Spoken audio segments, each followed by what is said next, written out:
খুলনার এক প্রান্তে নিঃসন্তান বৃদ্ধ দম্পতি মজলু শেখ ও রেখা বেগম পড়ে আছেন অসহায়, অভুক্ত ও বিনা চিকিৎসায়। আমি কি করবো, আমার স্বামীকে নিয়ে আমি আর পারতেছি না।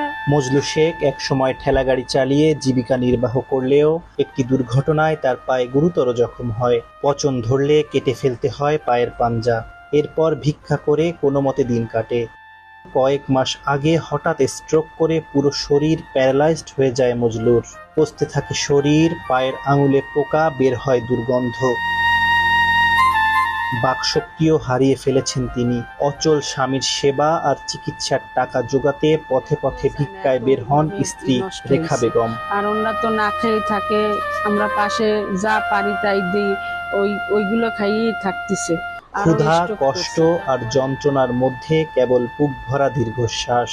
রেখা বেগম এখন স্বামীর পাশে বসে প্রতি মুহূর্তে মৃত্যুর অপেক্ষায়। কিন্তু আশা ছাড়েননি। সমাজের হৃদয়বান মানুষের কাছে হাত বাড়িয়েছেন তিনি। একটু সহানুভূতি, একটু ভালোবাসাই পারে এ দম্পতির জীবনে কিছুটা শান্তি ফিরিয়ে আনতে। এই নিষ্ঠুর পৃথিবীতে তারা আজ বড়ই একা। আমার এই কত টাকা লাগবে, আমি পাবো কোথায়? মানবতার খাতিরে আমরা কি পারি না তাদের পাশে দাঁড়াতে? নাই, আমার একটা পয়সা করি, কেউ যে সাহায্য দিচ্ছে না আমারে।